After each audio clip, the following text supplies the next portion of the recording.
Ini wah ini ya kan yang kamu juga enggak ada juga enggak ya ini memang masih model Jepang sih enak sih kalau ini oh atau tanggal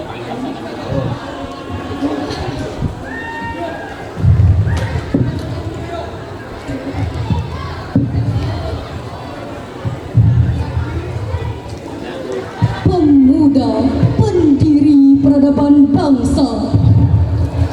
Assalamualaikum warahmatullahi wabarakatuh.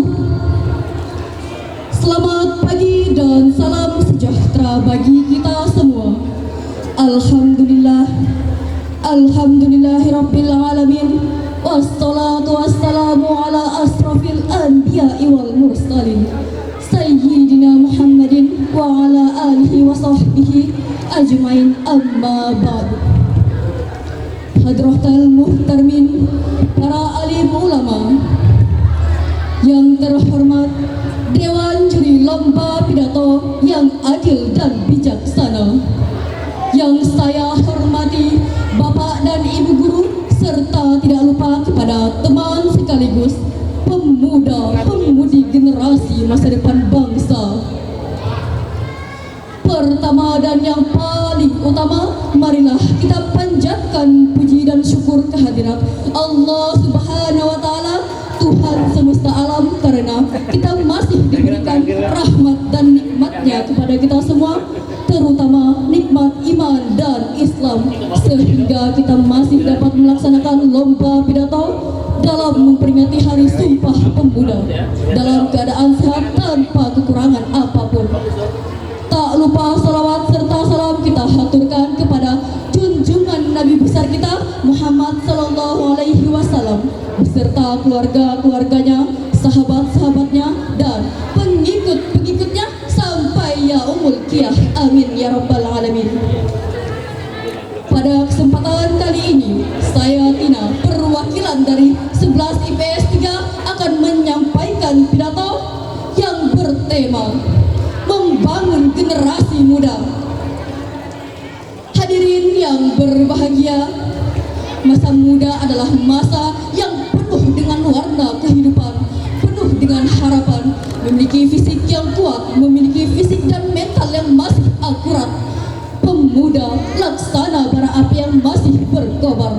Pemuda juga melambangkan semangat yang tak pernah meredup, kekuatan yang tak pernah luntur, dan keberanian yang tak pernah hancur. Oleh karena itu, Insinyur Soekarno pernah berkata, 1000 orang tua hanya dapat bermimpi, tapi 10 pemuda bisa mengubah dan mengguncangkan dunia. Sehingga jelas, sehingga wajar, pemuda memiliki peran penting dalam maju mundurnya suatu bangsa. Pemuda adalah tongkat estafet perjuangan di masa yang akan datang. Berbicara tentang pemuda, marilah sejenak kita melihat di era 90-an, di mana pemuda memiliki semangat yang tinggi, sehingga pemuda dianggap sebagai pelopor pembangunan. Sedangkan hadirin, sungguh miris bukan dengan apa yang terjadi sekarang. Kemerosotan moral kian merajalela seolah menjadi kultur, bahkan menyampingkan antara yang hak dan yang batil. Dimulai dari pergaulan bebas yang tak kenal batas, sekelompok orang mati bersamaan dengan minum oplosan, bahkan rame-rame joget tiktokan demi konten yang penting viral. Dan banyak lagi segerombolan pemuda di jalanan sana yang berambut gimbal, baju gemal, berlagak artis terkenal, padahal otaknya orang normal. Bahkan Profesor Dr. B.J. Habibie pernah mengatakan, setidaknya ada 5 kelemahan yang harus kita hindari, yakni lemah harta, lemah fisik, lemah ilmu, lemah semangat hidup, dan yang paling kita takutkan adalah lemah akhlak. Jika kelemahan tersebut melekat pada generasi muda, maka pemuda bukan lagi dianggap sebagai pelopor pembangunan, melainkan sebagai virus pembangunan, penghambat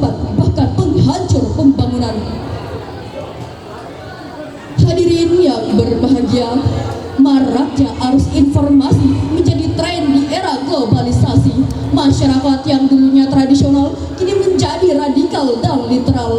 Bahkan sikap sosialisasi sudah mulai menipis, kian terkikis oleh budaya kapitalis.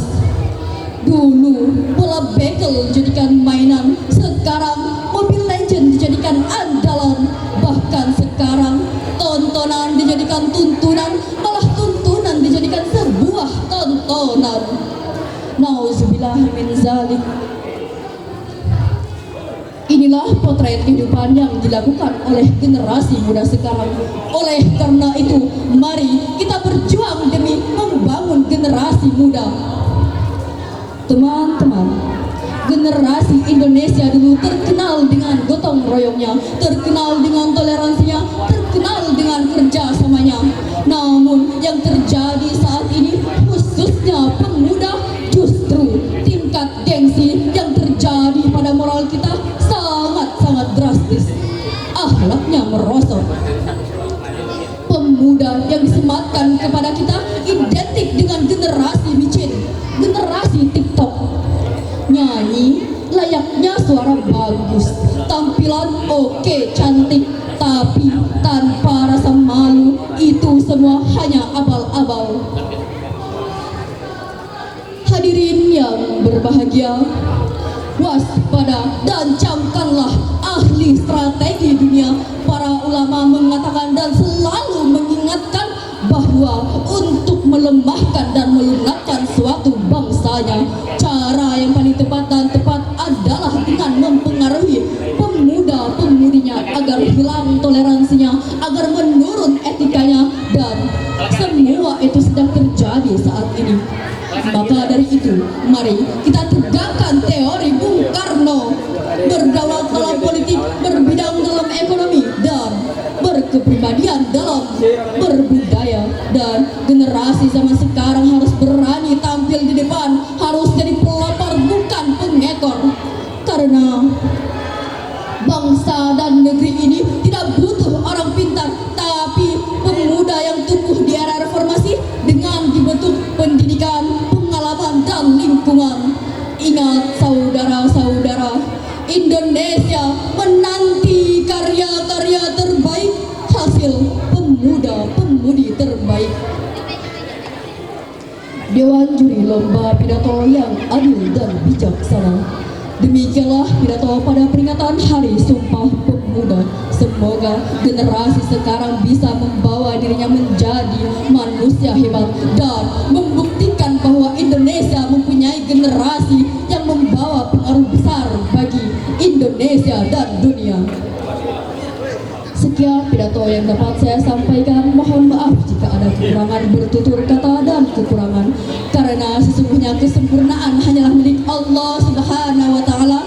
Akhir kata, alhamdulillahirabbil alamin, billahi sabilil haq. Wassalamualaikum warahmatullahi